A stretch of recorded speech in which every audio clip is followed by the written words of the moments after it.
Come check out the very first expansions for Runewars Daqan. Spiky bits.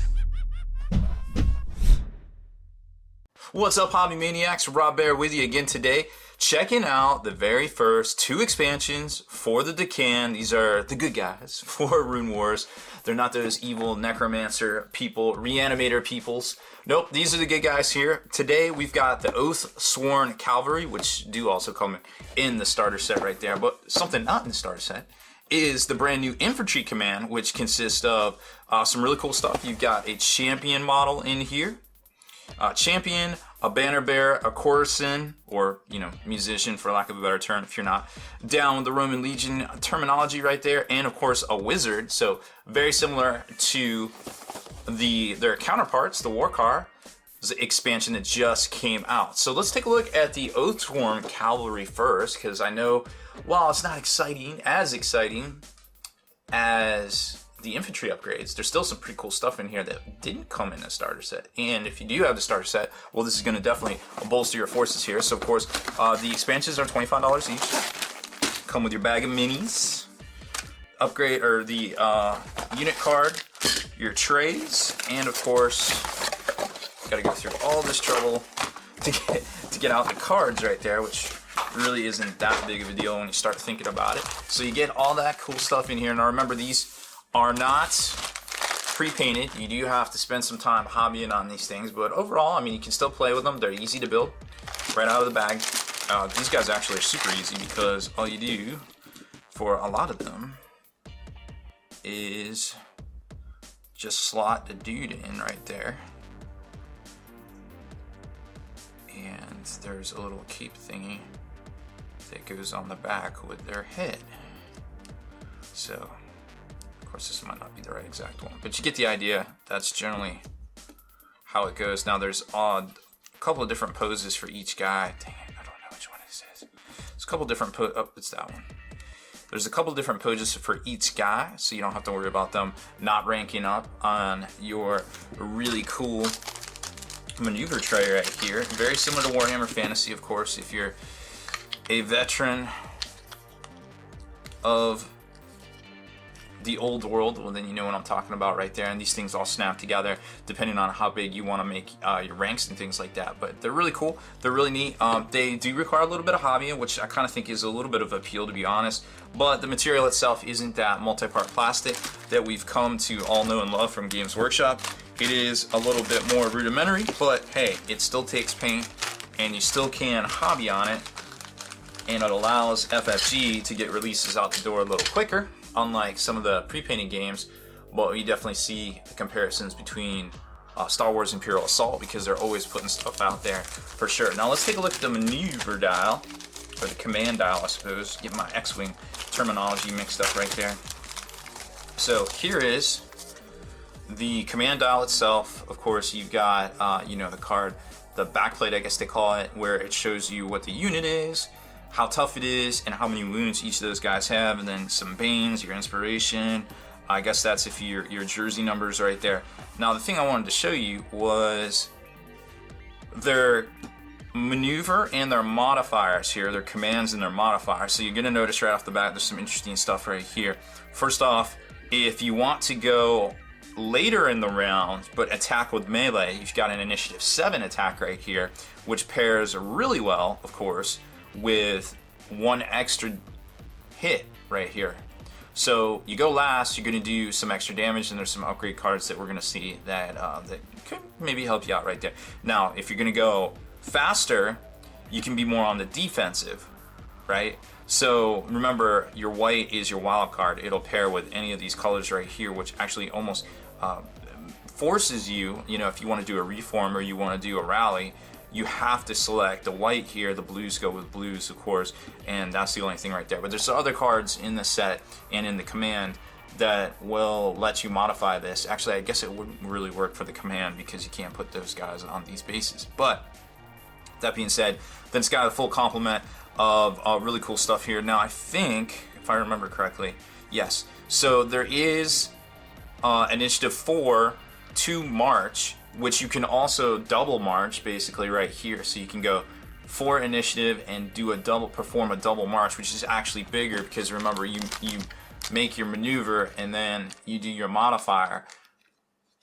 I think that's how that goes, but I think you have to place it and then you place it again. So I think you gain the width of the base right there. At least that's how I'm doing it. Maybe I'm wrong.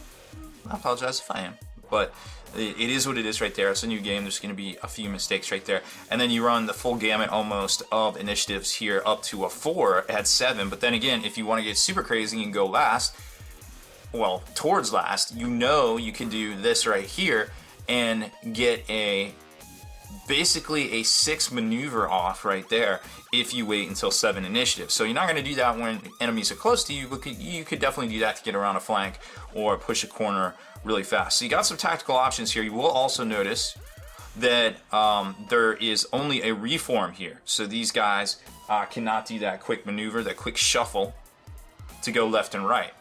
So they don't really move laterally well. They move long distances well, which kind of makes sense. They are cavalry after all, right? And then here's the assembly guide, which I just showed you right there, and all their modifiers, which I also just showed you right there. But you always want to keep those just for reference. Now, as far as the units go, or the unit goes, of course, you've probably seen this card. If you're watching this video, chances are you have the expansion already. If you don't have the expansion, well, you should. It's definitely the easiest, quickest way to get up and running. So here's the Oathsworn Cavalry. Their attacks are pretty good. 2 red dice, 1 blue dice. Now remember, these are D8s. I think on the red dice, 2 of those are blank, so you got 6 chances to actually get a result. With, I want to say, 5 of those have at least a hit on it. So chances of getting a hit on a red dice, pretty good. But, 5 out of 8. Do the math on that one. They are 2 armor, 1 damage, so it's going to take you at least 3 attacks to get through to deal that damage there, unless of course they mortal strike, then it goes right through. They are cavalry. Now they have an interesting ability, melee, and you can activate 2 surge to receive 1 inspiration token, and there's upgrade cards that'll kind of give you really cool stuff to do with to cash in your inspiration token. But they also have the impact keyword of 1, which is kind of like a hammer of wrath in 40k terms. When you collide with an enemy during a charge, that unit receives 1 panic token. While it doesn't do direct damage, 1 for 1, a panic token, could get you there, kind of depending on what you're charging into. Maybe some squishy artillery or, squishy archers or something like that. Maybe you get a panic off if you're going up against, the reanimate archers. Sometimes they're a little bit tougher once you get into them. So that's a good little bonus to have right there. It's all about tactics at that point. Now flipping the card over. Again, I love these cards. This is great to have on the tabletop. You can just make your armies real quick and all that stuff. You can see here, you got your 2 basic trays that come in the set, or of course, they come in the starter. So if you're picking up the set with the starter, you could field 4 trays at a cost of 34, which you can already tell.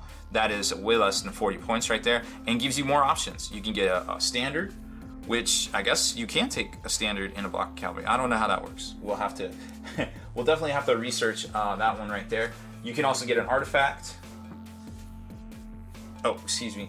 You can also get an equipment and a training card at this level right here. And then as you keep going, you can add cool stuff like champions and so on and so forth. So you're not able to add champions until you get more ranks, which of course there are some champions and there are some standard cards in the Infantry Command that we're about to show you next.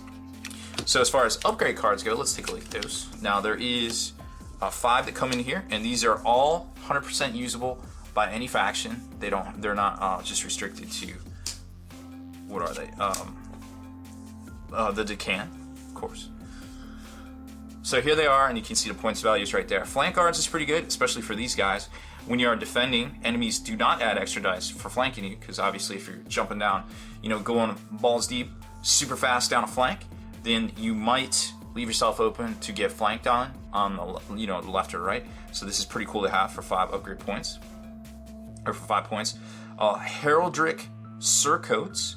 When you suffer a morale test, your opponent draws 1 fewer card to a minimum of 1. So that will kind of help you not get those devastating, 2 and 3 morale kind of type deals, hopefully, and keep your cavalry in the game a little quicker or a little longer. Moment of inspiration. You may exhaust this card to add 1 white die to your attack, of course, if you're performing melee. Now, white dice are cool because, well, A, they're hard to get except for special abilities. They're a D12, so you're going to have a mortal strike on it. So 1 in 12 chance to get a mortal strike. There's 1 blank, so now you're down to 10 options from there. And I believe of those 10, 3 of those, so that puts you down to 7, 3 of those are hits, and the other 7 are double values. So chances of getting something good on a white dice just in general, while maybe not a mortal strike, is still pretty good and maybe worth the 5 points right there. It makes you definitely a little offensive, so to speak. Remember, if you're swinging at initiative 3 right here, you can also get +1. If you can find a way to change that to a white, you could pair that up pretty well and be swinging quicker and pop off some white dice right there. Dispatch Runner exhausts this card to cause another ally at range 1 to 3 to perform a melee attack. Then that ally receives 1 stun token.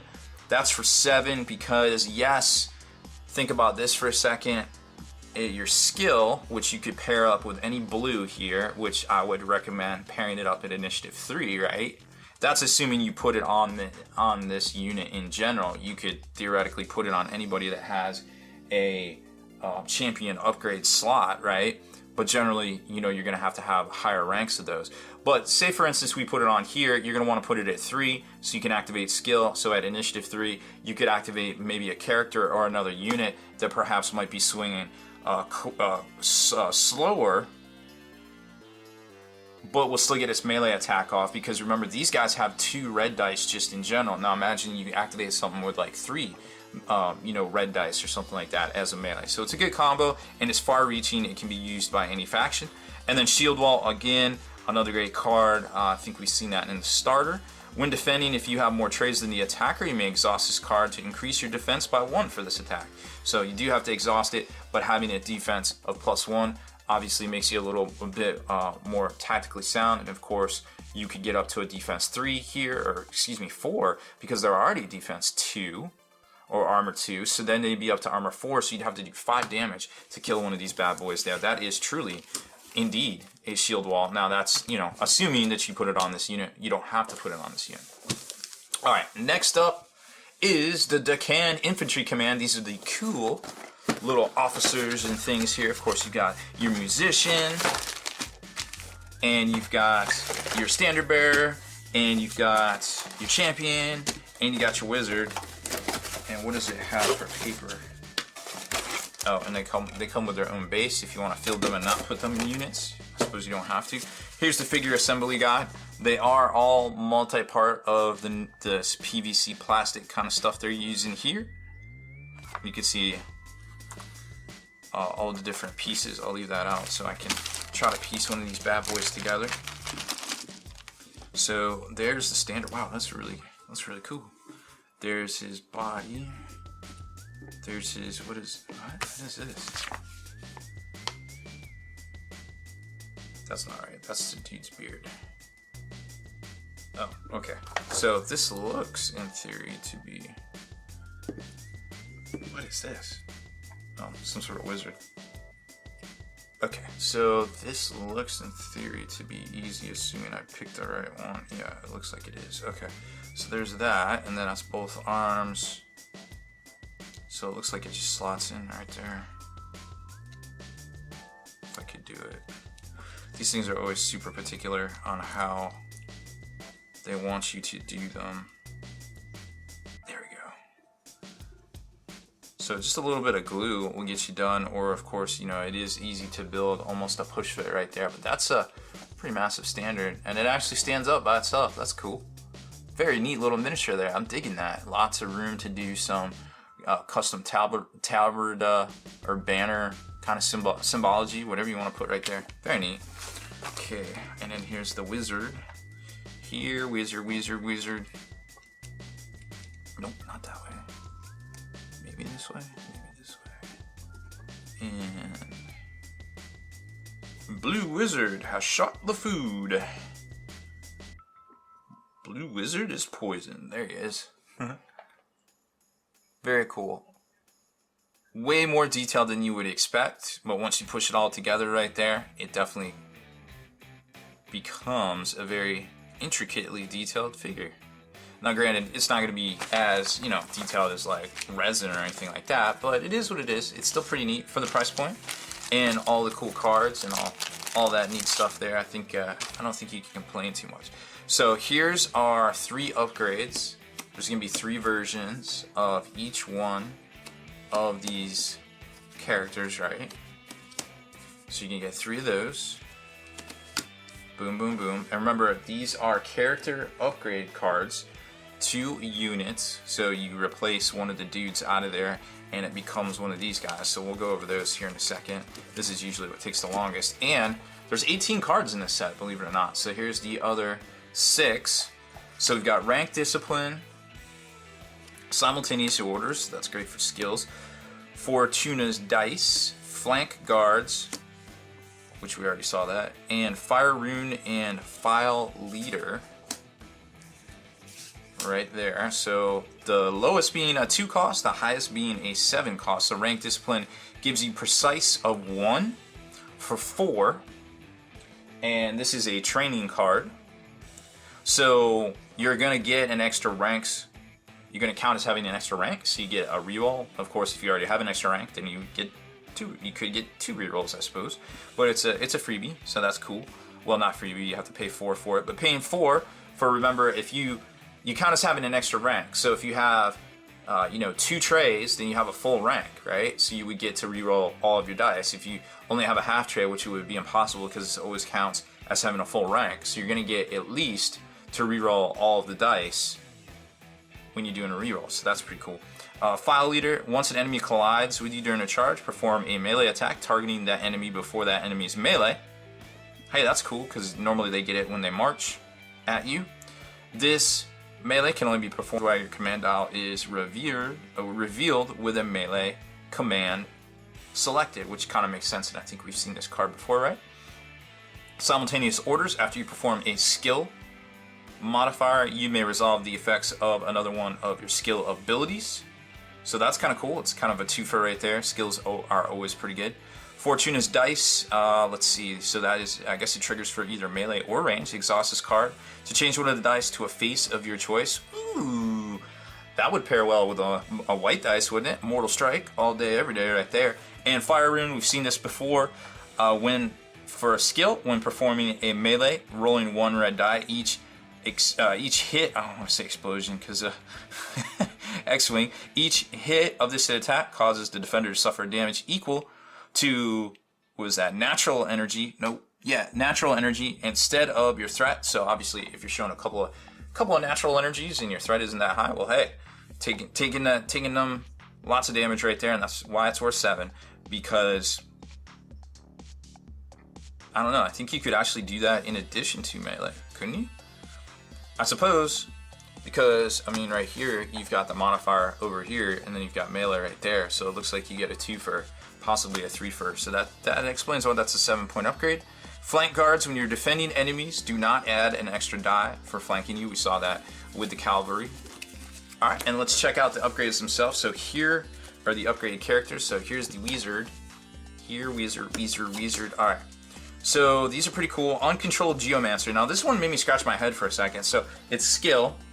Each unit at range, unstable energy. So they don't put a colon here, and I thought this was a mathematical equation. I was like, that doesn't make sense mathematically. But what it is they don't put a colon because you can't do it multiple times. Because if you could do it if there's a colon there, I think the order of operations would allow you to do it multiple times. This is just for every instance of natural energy on the table.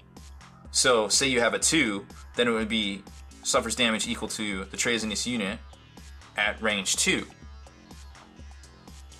And of course, you know, if your natural energy is 0, it's 0 range. So I don't know. It was just a weird way that they explained it right there. But that's another way that you cast magic basically in this game using the energy runes, because this is Runewars after all, right? Necro Hall Hexer, choose an enemy at range 1 to 3, and in line of sight, that enemy suffers a severity What is that one? That is, oh, severity. Ooh, I think that was natural energy. This is unstable energy. Yeah, that's unstable energy. That's natural energy. Suffers a severity natural energy morale test. So however many natural energies on the table, and I think that's the one that you can have the most of, if I'm not correct, if I'm not wrong there, if I am correct. So that would be pretty cool because, hey, you know, the more morale opportunity you have, the the better, because we all know those 3 cards are pretty brutal. Greyhaven Channeler. After the energy tokens are cast during setup in the end phase, you may exhaust this card to recast up to 2 energy tokens in the energy pool. So that's going to allow you to get those energy runes that you want to pop off other abilities, perhaps. Like, hey, I know I'm going for this, I want some natural. Hey, I'm going for this, I want some unstable. Or just whatever, there might be other stuff going on in your army with abilities and things for speed. Maybe the Rune Golem, of course. Setting that up would be a good combo too, because that thing is a beast in combat. Artificer Baer. Add, what is that symbol? Add artifact to this unit's available upgrades. Okay, so that's shoehorning an upgrade slot or a artifact upgrade slot into the unit. When this figure is removed, discard the artifact upgrade that is equipped to this unit. 3 armor, 2 wounds right there. Lance Corporal, when you reveal your command tool, you may exhaust this card to treat your selected modifier as white until the end of the round. Now, I don't know the legality. I assume you can just put this dude into blocks anywhere he can fit, anywhere that has the champion upgrade card. I suppose I should let's look at the rules on that real quick, because I was thinking that you could put this in the Calvary and that would make them a lot better, but what I'm thinking is that is a falsehood and you could not do that. Let's see, each figure upgrades. Figures are a type of upgrade card that is a unique figure to this unit. So it has to be slotted into the unit's front rank or replacing one of the figures from that unit.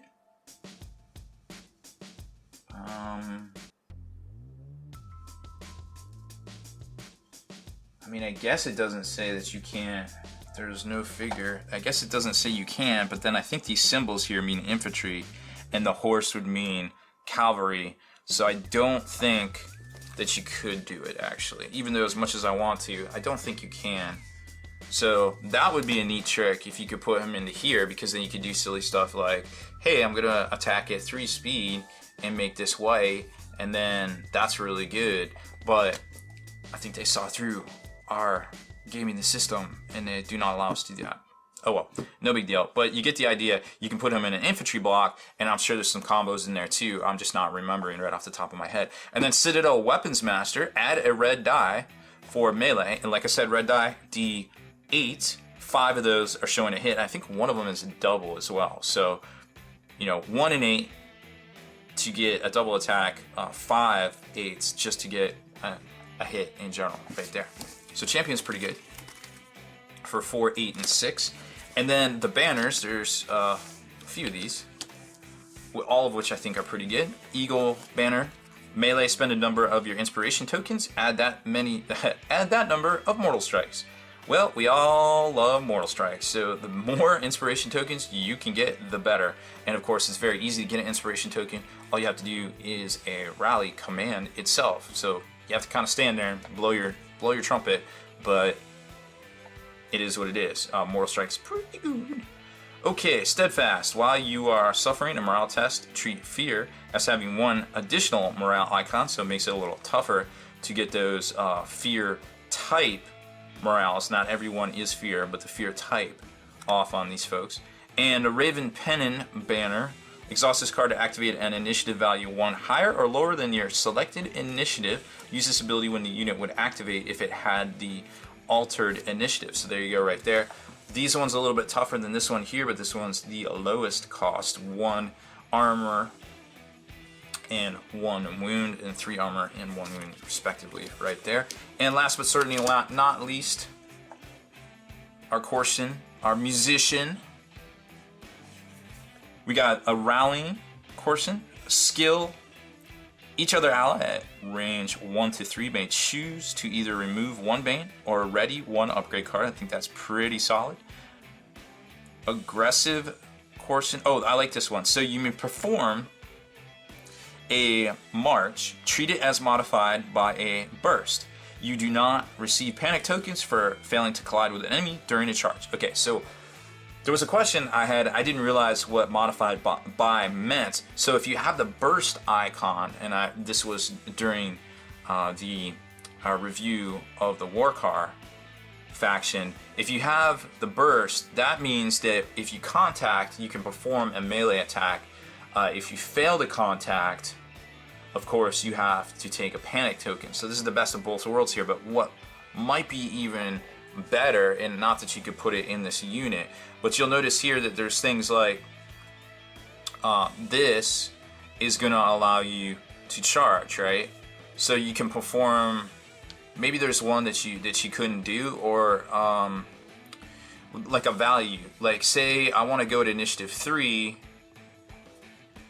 Well, no, that wouldn't do it either.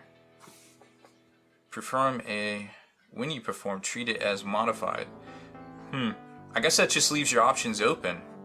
So you don't have to waste this right here, and you can perform a different modifier over there. That's the only thing, because you can always pick that to do that. I don't know. It is what it is. When you perform a march here, you may treat it as modified by a turn. Okay, so again, that leaves your options open by one of these turn values, I suppose, as modified by a turn. Okay. So again, this allows you some tactical flexibility if you're going to set up on the corner to kind of shoehorn your way in, but going along the way, you can be offensive or defensive or pop off a skill. I think that's what that's meant to do. I could be wrong. Obviously, leave it in the comments below if I kind of missed a mark on that one. Still a new game, still learning it just like everybody else, but I like to think I'm still a pretty decent gamer at heart and can recognize some of these combos when I see them. Overall, I love Runewars. It's got that X-Wing, that classic X-Wing mechanic, X-Wing miniatures mechanic with the old school Warhammer fantasy feel. So it's the best of both worlds in my book, because I definitely love both of those games equally. So that's it for this one. Thanks for hanging in there. I know it went a little long, but there's a lot of mechanics here to cover, and I wanted to put the very first 2 expansions together in one video here for Runewars. Of course, we know there's all sorts of expansions on the way, if not already out by now. Of course, they got factions coming out. The Latari Elves are on the way. We saw another faction already that'll be probably more in-depthly talked about at Gen Con. So lots more on the way.